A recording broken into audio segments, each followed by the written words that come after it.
Ladies and gentlemen, boys and girls, non-binary, distinguished guests, welcome to Ridiculous, the Life of a Clown. Who I am, John Gilkey, yeah.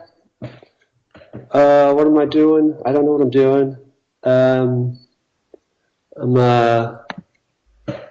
I've been teaching for the last 5 years, but I'm kind of moving away from that now.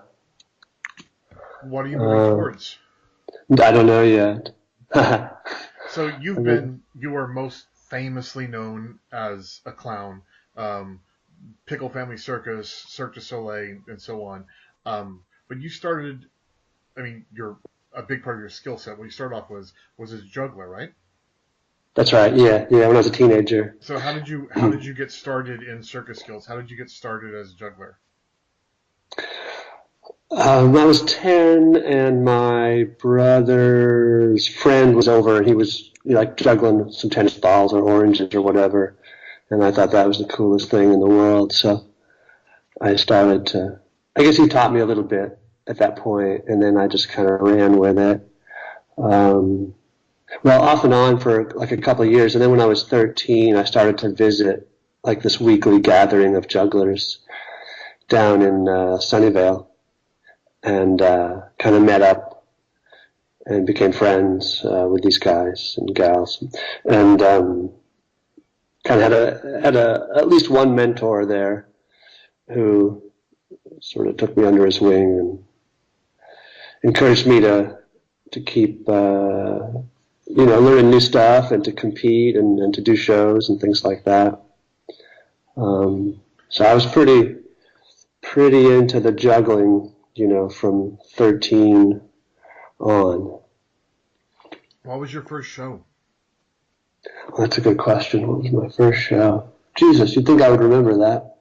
I remember an early one was doing, a birthday party for my sister who was 10 years younger. So it may be, but that would have been, I don't know, maybe she was 4 or 5, so I would have been about 15. I did the talent show in junior high school, so I would have been 13 or 14 for that. I think that was kind of my first actually kind of show. I'd consider that the first show. Me and a partner did that show together. So what came first, clown or joining the Pickles? Pickles, yeah, for sure. I was only juggling prior to the Pickles, and then the Pickles I started learning the acrobatics and then character and clown stuff. Yeah, once I was there. Who were you partnering with when you were in the Pickles? In terms of juggling, when I first started with the Pickles, I was performing with Tash Wesp mostly. Although everybody, in the Pickles juggled, right? So. She was my primary partner, but then at the end of the show, we would do the big juggle, which was where everybody would get up on the rolling globes and pass clubs and stuff. And then in later years, I was juggling with Noah Chorney and Joan Mankin, and Donald Forrest, and Karen Quest. I've never not been in love with Joan Mankin. She was one of my favorite people, and aside from yourself, not to blow smoke up your ass, but like my second favorite person to direct me. Oh, nice. Yeah, she was lovely. I miss her for sure. So, and kind of the gist of what this podcast is about. What brought you to clown? Well, excuse me. Yeah, shortly after I joined the Pickles, which I had never imagined that I would work for a circus. It never occurred to me before I kind of, heard about Pickles and was encouraged to audition for them. But once I joined the Pickles, it kind of opened up a world to me, beyond the juggling, with the acrobatics and the clown stuff, and obviously Larry Pizzoni was an inspiration, and Jeff Hoyle was a big inspiration. Bill Irwin had already left the scene at that point, but I'd seen videos of his and stuff. That was all super inspiring.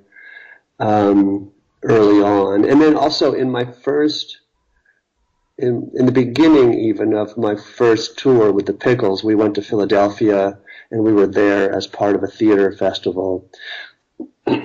Sorry. And there was a guy named Bolek Polivka who performed there in a show called The Fool and the Queen. And that was a sort of theatrical clown show, and that kind of blew me away, and that really pushed me over the edge. I feel like, sometimes I feel like even today, 30 years later, everything I do is sort of recreating what he did in some shape or form. That's amazing. Bolek Poliva? Polivka, yeah, I think it's Bolek and then Polivka, Polivka, something like that. There might be slightly different, American spellings of it. I don't know if he's still alive. I assume he is. He's a Czech guy. Hope I'm getting it right. Czech guy performing in Poland, or a Polish guy performing in Czechoslovakia. Jesus, no, I'm spacing it out. What were your first? What were your first steps into clown? Where did you start? How did you first present it on stage? How did that come about? Well, in the Pickles, one of the beautiful things about that company was that we were exposed to so many different sort of directors and choreographers and other performers. So even starting in my second year with the Pickles, we were doing acting classes and commedia classes. And obviously commedia is, clown has, roots in commedia. So I was sort of eased into it in that way. In 1988, we did Café des Artistes with the Pickles, and the second half of the show was a whole commedia themed restaurant scene. And so we were all playing characters in that show, and that was definitely even though I wasn't, maybe a clown per se, I was starting to lean towards clown in that show. And then in 1990, Joan Mencken did me a real solid and got me up at Blue Lake, where I was able to sit in and do a 1-month workshop with Ronlyn Foreman with the second year class. At that time, they had, I guess, a 2-year program, and in the beginning of the second year, there was some dude who couldn't be there, and I was able to take his place for a month, and that month was focused on clown search with this guy Ronlyn, who's a genius. And so that was actually the only formal training I ever had, was that month with Ronlyn up at Blue Lake, and that was amazing. And I think that was really Joan's, she was such a huge influence on me, and she was looking out for me. She saw this opportunity, she saw that clown might be a good direction for me to go, and she got me up there, and she was right. That really got me fully convinced that was like a good direction for me. So, your skill as a juggler is very high caliber, and again, not to blow smoke up your ass, but I think you're one of the greatest living American clowns. How do you define yourself as an artist? What do you call yourself? Are you a clown? Are you a juggler? Are you something else? What are you? Well, I struggle with that because I don't find myself particularly good at either one. One of the reasons why I moved away from juggling is because I didn't see myself as a very good technical juggler early on. Relatively early on, I saw that other people were growing faster technically than I was in the juggling community, and so I started to incorporate more character and theatricality to my act. And even in the clown community, I don't know. I struggle with how to identify myself. Always have. I don't feel like I'm quite in any particular niche. Even like when I speak to people at Cirque, some people refer to me as a character, some people refer to me as a clown. And today still, like, even though I've been teaching this stuff here down in LA for 5 years, and it's gotten bigger than I ever imagined, and there's this whole community that grew out of these workshops I was giving. I never used the word clown in any of our promotional material. We never used the word clown once on the website. When I'm teaching, I'll use the word clown, but like, I just don't use it, and I feel like that was twofold. The reasons were twofold. One was I felt like clown was sort of a bad word in the States, that people don't really know what that means. Or it doesn't mean the same thing to the broader public as it does to us. And then I also didn't feel like I was necessarily teaching clown per se. So yeah, I don't know, man. I struggle with that. I don't know what I am. I don't know what I do. I can say my interaction with you as a director and as a teacher. I mean, again, you were, I was coming at it as a clown, but what you were giving me was definitely what I would call clown. And there's this similarity between what I received from you and what I received from Joe DePaul and what I received from Ronlin. There seems to be a continuity of how you approach being on stage and being a character and coming into that runs through all of you. And to me, that was definitely, at least for me, about clown. How did you transition from the Pickles to Cirque? I'm sorry, from what to Cirque? From the Pickles to Cirque. Let's see. Well, there was a few years in between, for sure. There were 8 years in between. Is that right? No, not that long.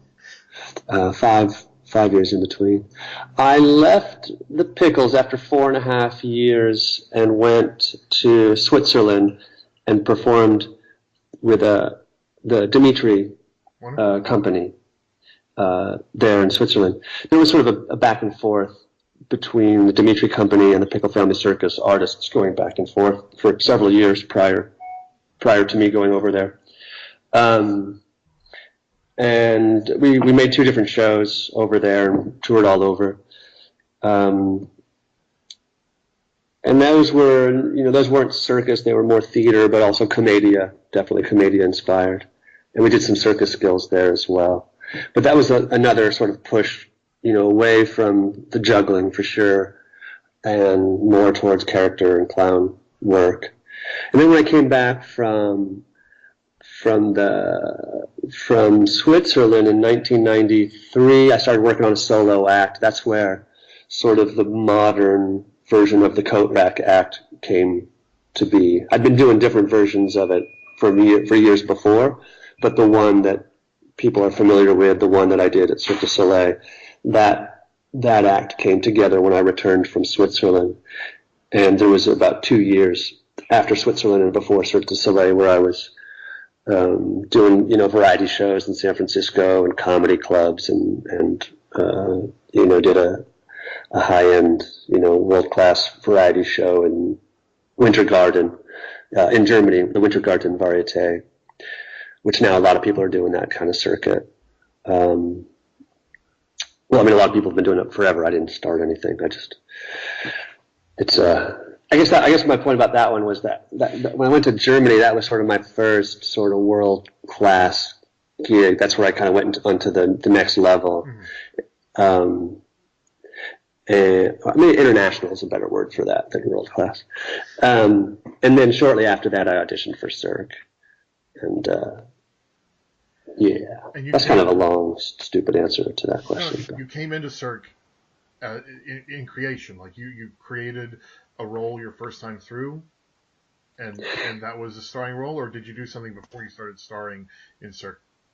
No, my first role was that kind of lead role in Quidam, and it was I was extremely fortunate, particularly I can say now, looking back on it 20 years later. The character, but when I came to Cirque, they said, "Oh yeah, you don't need to bring, your material, your acts, your character. You don't need any of that. You're going to create new stuff here." But in fact, in the end, shortly after we began rehearsals, I was asked by the director to share all my material and everything, my costumes and makeup and all that stuff, and he really liked it. So my pre-existing character and bits, numbers, were incorporated into Quidam. And, I think at the outset I wasn't necessarily going to be such a lead character, but as I say, the director kind of dug what I was doing, so he put me, in the center of things. And you ended up doing starring runs in 4 Cirque shows, is that right? Yeah, let's see. I did Quidam, and then Dralion, and then Varakai. And then Iris, or Iris, down here in LA. And then, then there was one I was supposed to they tried to bring me into Zarkana, but that didn't work out too good. So we can't count that one. Okay. So you did creation on all these. Like, you helped develop the show. You're not just stepping into a role in all these roles. Is that right? Yeah. Dralion was slightly different. The show was already open.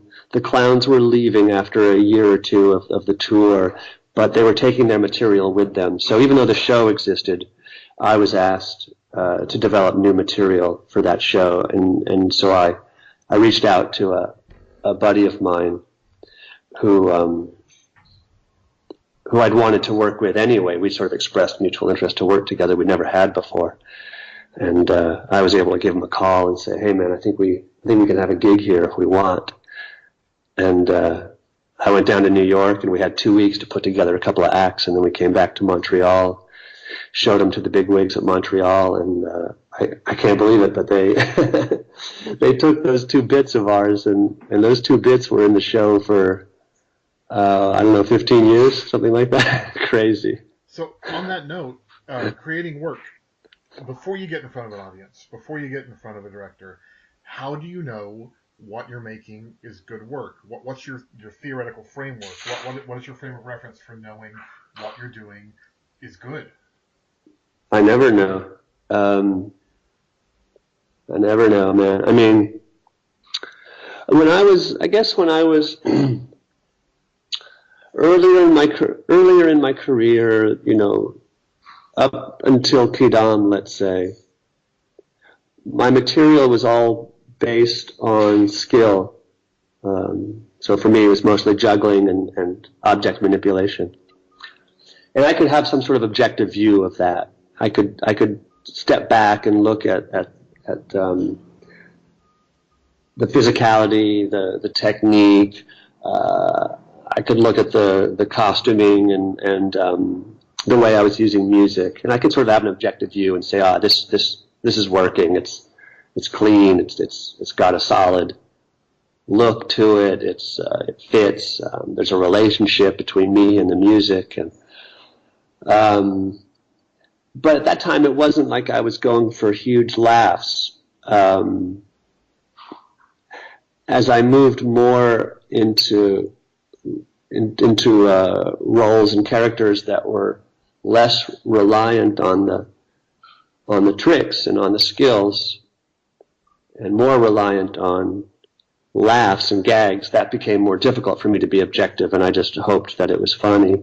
For sure, working with a partner rather than as a solo artist helps, because you're both in there laughing together, and if you both think it's funny, that's encouraging. And then beyond that, I think I just go with my gut. I do what's fun, and I do the things that I would want to see. I think also I look at it in a way where I see what's missing, like in the community, like what kind of stuff is not happening, okay, and I try to fill that hole. And so I think a lot of times I might be floating myself a little bit because it's original, and maybe I can get away with being a little bit less funny because it's original. So people will give me a little bit of slack. Yeah. Yeah. So you did Cirque for a bazillion years, and you ended up in LA doing What the Hippo and the Idiot. What happened in between the two? That's a good question. What happened? Well, there was sort of, I left, it wasn't quite as clean as that. I did 3 shows back to back for Cirque, Quidam, Dralian, and Barakai. And then at that point, that's when Franco Dragone, the original director of Cirque, was splitting off. This is 2001, basically, 2000. He split off from Cirque du Soleil, started his own company. So when I finished Barakai, I went to work with him as sort of the head of the clown department. So I worked with him on the La Rev show at the Wynn Hotel in Las Vegas. And so I was charged with hiring, scouting and hiring a bunch of clowns, 7 of them originally. And then, with the clowns, developing material for the show. So that was a couple-year project. That was super fun, super stressful. I went after that, I kind of teamed up with some of the guys in that show, and we made our own little shows around town, kind of local shows. In Vegas? We were doing stuff in Vegas. We'd come out to San Francisco and do shows as well. LA. And we were kind of, in that area, like in that time I think I'd had enough of the big shows for a while and the pressure of that and wanting to have more freedom in what I could create. Sometimes feeling, in the big shows like I was a bit constrained because it was for a family audience always. And I don't know. The La Rev show at the Wynn was an extreme case, but we had so many people to please, these producers. Franco, the director, was super, super great, and he was very supportive of us and loved what we were doing. But Stephen Wynn and the producers of the show were very hard to please, and it just wasn't fun. Once they became they kind of became de facto directors of our material. Wow. And that was no fun. So after that, I felt like, okay, it's time to do some more experimental stuff. And so just kind of did little shows with my buddies, making stuff that we thought was funny and didn't need to please anybody. I kind of did that off and on for a few years. I did Teatro Zanzani for one go. That didn't go too good. So I didn't do that again. They didn't ask me back. That's a shame. I loved, from the outside, their company was, a wonderful thing to be able to experience on a local level where you could go and get that, from what we experienced, that caliber of performance, without having to go to a big fancy show. Yeah. Yeah, it was a bummer that didn't work out. I was kind of jazzed for that. I think I was in sort of also a pretty, when I was working with them, it was sort of an odd time. And people told me at the time, oh, you got to come back and do it another time because this isn't usually how it goes. But I guess, it just didn't quite gel for us. So how'd you end up in LA? Obviously we're remiss not to talk about Pixar, but how'd you end up in LA and what led to With the Hippo and the Idiot? Right. So, I came to LA for the Iris Cirque du Soleil show. So I hadn't done a Cirque show in, several years. Finagled myself into the Iris show thinking this was going to be, my retirement. That's putting it a little strong, but, I was really looking forward to being in a permanent non-touring show in California. That was a pretty good catch for me. So I moved down, from San Francisco. That was 2010 or 11 we moved down. 10, I guess, and then the show started in 2011.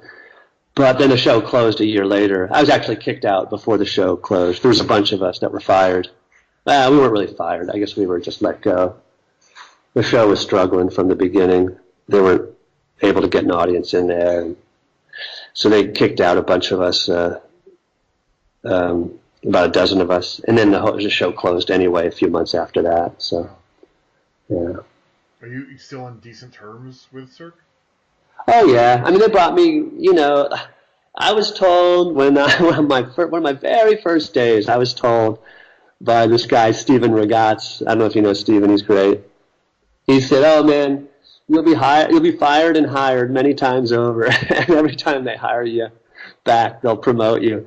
That was back in '96, and he was super.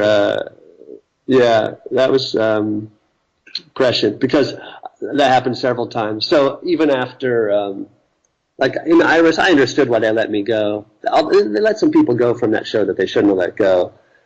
I understand they're trying to save money, but yeah, my role was never like particularly great in that show. But they brought me back a year or two later for Zarkana in Las Vegas because they were having trouble with that show, and they thought maybe I could help out with that one as a performer. But I didn't do very well with that one either, so they kind of let me go. And then, well, they let me go, and then they said, you can stay and just direct a little bit if you want. So I kind of got promoted there a little, a little bit too. And I helped to just sort of tweak some things in the show at that point. So I don't know. I mean, they're very good to me. They've always been very good to me. And even now, a year or so ago, they asked me to help with some casting, which I think, they ask a lot of people to do that, but still. As far as I know, we're on good terms. I mean, I was blacklisted for a while, so there was a period where I wasn't on good terms. But that passed. So, tell us about Pixar. Yeah, Pixar, there wasn't that much to it. It sounds better than it was. I mean, it was pretty great, but it was very short, unfortunately. When I was on tour with Varakai, I met a guy, Jim Capobianco, sweet guy, who was at that time the head of the storyboard artists, and they were creating a new movie called Ratatouille, and we got along pretty well, and he dug what I was doing in the show, and so he thought it might be a nice idea to bring me in and help a teeny bit with writing some gags for some scenes in that movie. They were trying to, for the first time, create more physical scenes, and they were having trouble kind of writing those. The storyboard artists are essentially the writers. Yeah. For that kind of movie. This is what I was always told.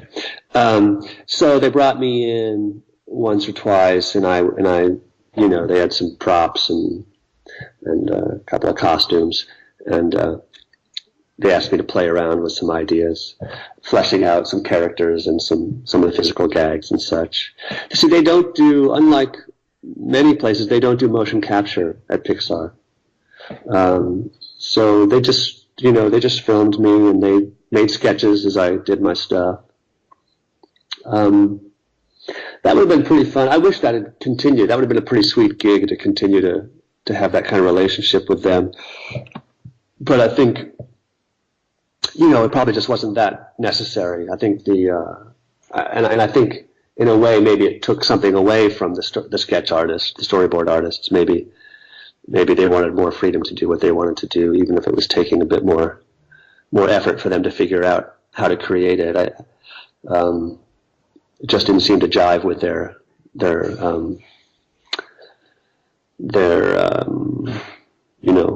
what's the word? Anyway, their process. And then I did another, like a couple years later, or a year later, I came in and tried to create some a gibberish language for a short they were doing called La Luna. that was super fun. But in the end, I think they decided not to use it because they felt that the gibberish was going to confuse an audience on an international level because it sounded too much like it was a language they were supposed to understand. Okay. So they were afraid it would create more questions and than they wanted to. So they kind of just ended up with grunting. So before we get into What the Hippo and the Idiot, what is a or the weirdest gig you've ever had? Well, I'm never good at these kind of questions. Weirdest gig I ever had. We can Oh come gosh. back to it if it jumps into your head. Tell me about What the Hippo. What the Hippo? Well, let's see. What can I tell you about What the Hippo? I started after I got, after they kind of kicked me out of the Iris show in LA. I was, my wife and I were here in LA. We'd been here at that time about a year and a half, and we were pretty happy here. So we decided to stay rather than go back up to San Francisco. And I was, not sure what to do next.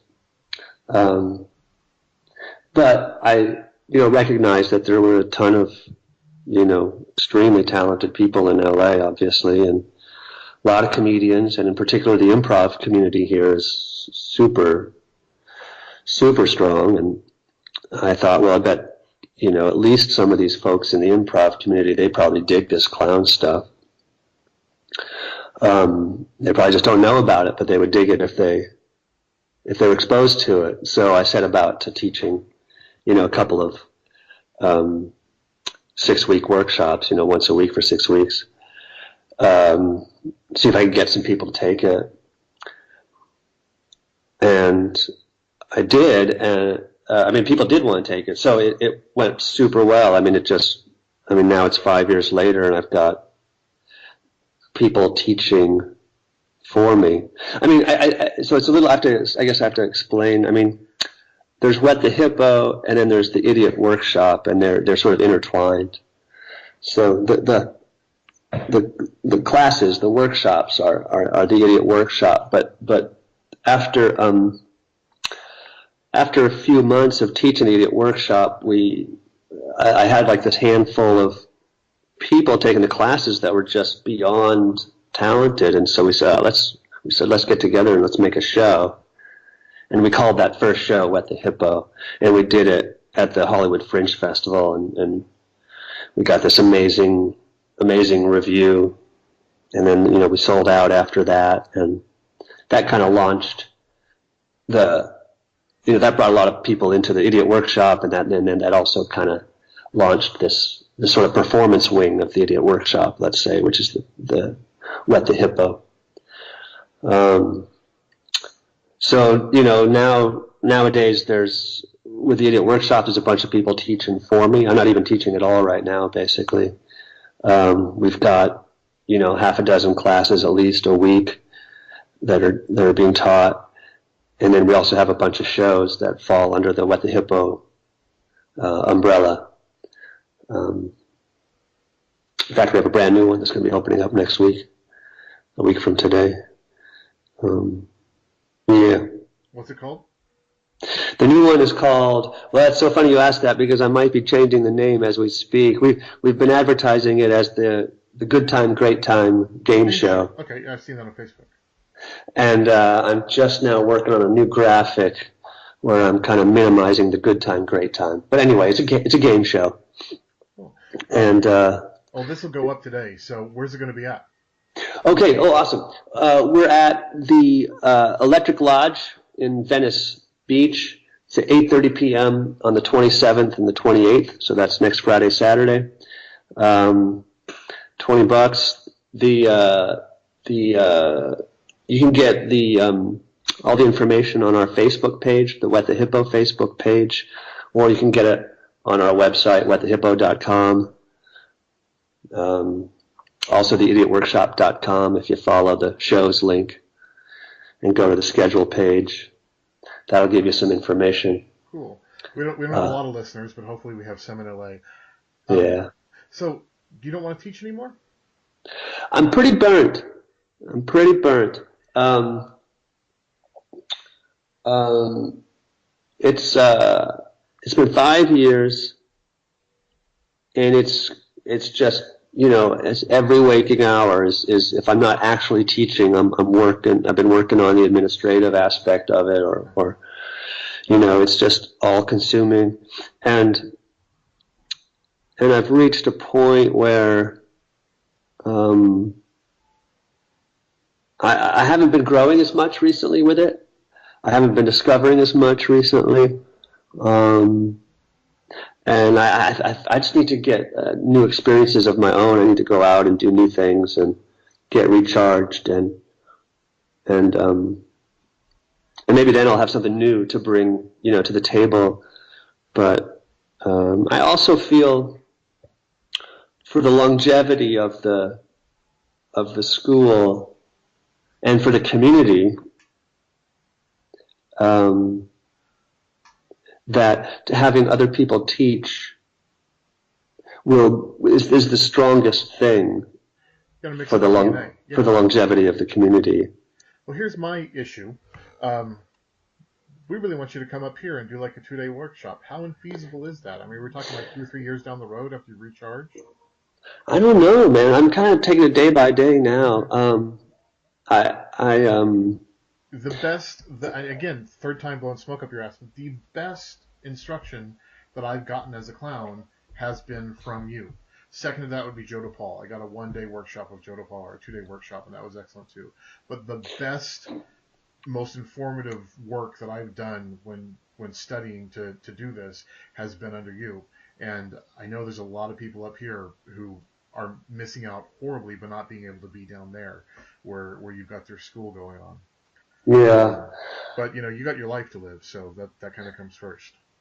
Yeah, I mean, I appreciate that. I really do. I mean, it's hard, man. It's hard. Like, I've been trying to pull back from the teaching for more than a year, and They don't want to let you go.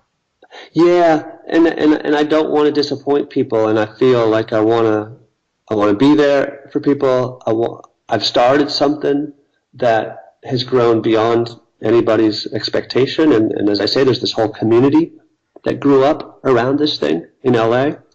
Um, and that's what people, I think, in many ways, people respond most strongly, I would say, even to the community, even more than the teaching itself. And but with that, but I never like, and then I'm the leader of that community, and I'm grateful for that. But it also has a lot of responsibility that comes with it, and that responsibility can be very overwhelming and stressful sometimes. Yeah. And as I say, I I feel like for the community to be strongest and for it to continue to grow, it should be a horizontal rather than a vertical um, structure. So kind of by taking me out of it, by chopping off the head, that gives strength to all these other people who've been working with me who have so much to teach in their own right. We got all that Uh, extra, so many more it, perspectives and nuance. Yeah. exactly, and that's how the community will be most rich. And so, for example, I mean, I'm happy to send people up there to teach, and I think you'd be very happy with them. I And think they'll so. teach my stuff. Well, and that's the thing is we've got nothing like that up here. We've got nothing like that kind of community in San Francisco. I mean, the Clown Conservatory, in my eyes, ceased to be once Jeff stopped running it, and and the community that we had around that just kind of bled away. Everyone moved off, and there's always more clowns coming out of the current Clown Conservatory or whatever else is around, but there's no sense of community anymore because the majority of people who are here studying for a decade or more and working on this art form and building shows together have all spread off to many different places, many of which to Cirque, many of just to different states. And that's something I think that's really sadly lacking in San Francisco is that sense of a community of artists who share to some degree, a perspective, and that perspective is that this is a valuable art form. Right. Yeah. I mean, I get it, man. That's it's a bummer to not have that support system. Um, I don't know. I mean, I could never have developed that community down here if I'd set out to. You know what I mean? Yeah. You know? I was listening to some really obnoxious, like, entrepreneur motivational guy, but he's talking about how winners win, man. Which I'm like, I don't want to hear you anymore. He's like, winners are humble, winners grind, and if you don't do the work, if you don't grind, you can't build the thing, you know. And if you set out to just make yourself successful, that doesn't seem like a way to succeed. You do the work, and you do the work, and you do the work. And Yeah. it seems to me that you are that kind of person who has always just done the work. I get distracted sometimes, for sure. In LA in particular, it's such a beast down here. In the beginning, I did a really good job of not letting myself be attracted to sort of the Hollywood system, and then at a certain point, when we did start to gain steam and grow, and when I had all these people I felt responsible for, I started to feel like, oh God, I have to make this more successful. I have to make sure these people are working and making money, and I did start to get dragged into that system of success-driven work. Fortunately, I don't go too long before I realize that that's overtaking me, and then I'm able to step back a little bit. Yeah. So you stepped back. You stepped back from the idiot and Web the Hippo, presumably more of an administrative role. What is next, or what is now? What are you pursuing? Right now, I'm pursuing kind of just zeroing out, just kind of trying to let go of the, related to what we were just saying, kind of let go of the result-oriented attitude, and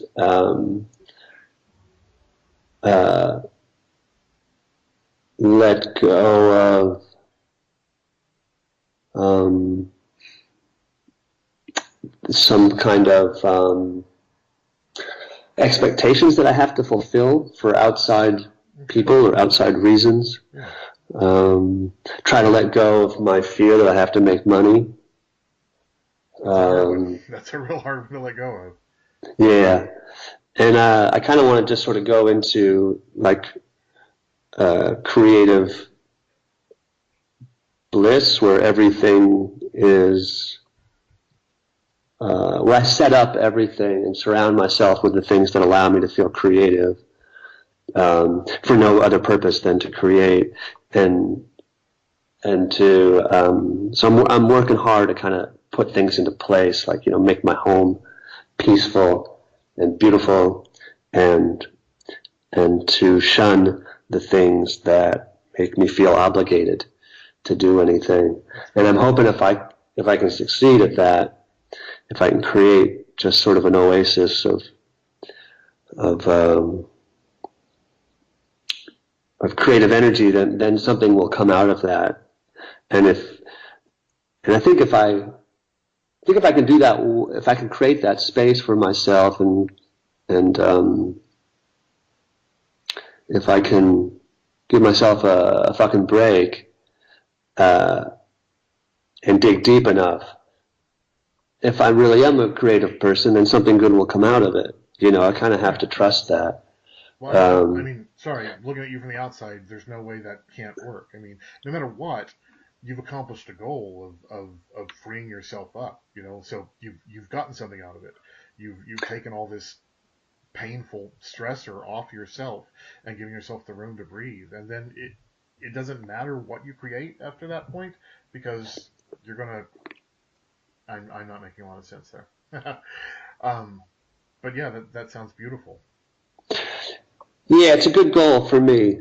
And and yeah, I feel like I'm ready for it. I feel a little bit like I did all my performing with the circus, and I learned a lot, and then I passed it on. With and I put the focus on other people, and passed on everything I learned, and learned a ton more in that process.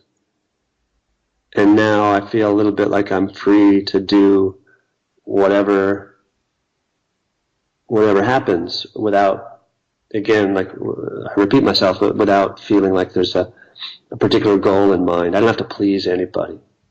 And my hope, even though I try not to put end game on it, but my hope is that something new and surprising will come out of that energy and that space that I give myself. Okay, I got 3 more questions for you before I let you go. And these are a little more esoteric. In terms of what influenced you as an artist, in terms of media, theater. In terms of what? I'm sorry? Media. So theater, music, television, books, whatever. What is the media that influences you as an artist, and maybe what is some media influencing media that you think is underrated and deserves more attention? Good question. For me, music is probably my biggest inspiration. Music and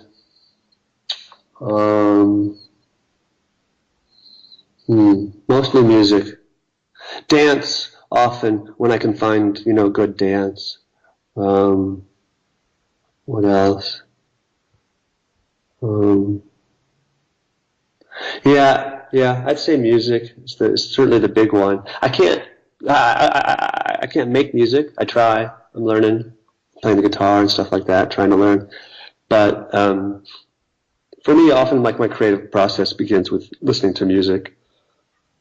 Any specifics that you think people should be paying more attention to in terms of music, artists, formats, styles? Oh, I wish. That would be fun to put that together.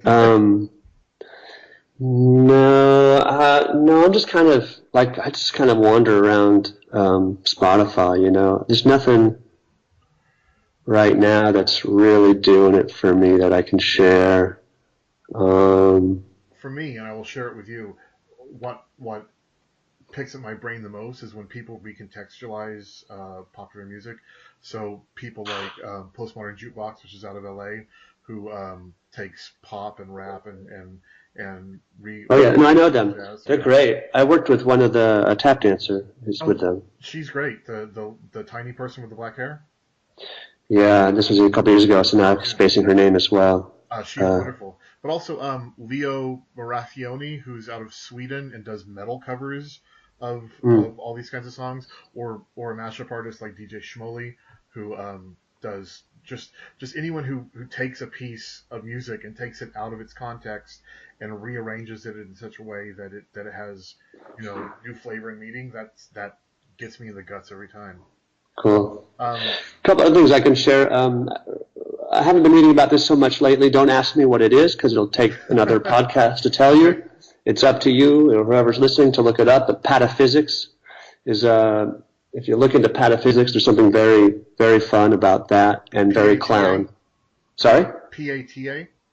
It's actually apostrophe PATA physics. Okay. And then I listen to podcasts, and I listen to a lot of Alan Watts. This guy who wrote, another guy who wrote, Sapiens and Homo Deus, Yuval Noah Harari. Okay. That stuff's pretty inspiring. Yeah. Okay. Second to last question. What is a role, project, or similar that you've always wanted to do but weren't able to because of logistics, like budget or casting or timeline, some other kind of restraints? Something that you've always wanted to create but couldn't because of logistics of the moment. Well, I mean, I guess, I don't know. I mean, I've got fantasies of having a hit Broadway show that I've directed or that I'm in. Certainly, I have fantasies about an amazing short film or something like that.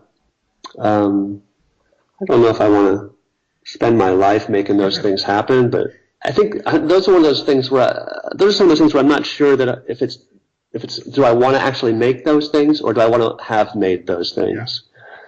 Yeah. I haven't made them, so it may be the case that I want to have made them. All right, last question. Well, second to last question. If you could tag any 3 other clowns to be on this podcast, who would they be? Well, I can find this guy Bolek Polivka. He's pretty great. Jeff Hoyle. And I've named a bunch, right? Obviously, I mean, I'm naming the ones that you already know. Let's see, who else? Bolek Polivka is a new one for me. Polivka. This dude, Dr. Brown, Phil Berger's down here in LA. He's doing some interesting stuff. Cool. He did really great a year or two ago at Edinburgh Fringe Festival. Well, I mean, somebody that nobody's heard of, but I think one day people will have heard of is a woman that was in our original Wet the Hippo group. Her name is Natalie Palomides, and I can get you her information on another line. But she's somebody to watch. She's amazing. Who else is out there? I mean, Master of None is an amazing TV show, and he's basically a clown in that. Sorry? Okay. But it's not somebody you can interview. I'm just thinking of good media, good clowns out there. Last question. All right. Wet the Hippo, the Idiot Workshop.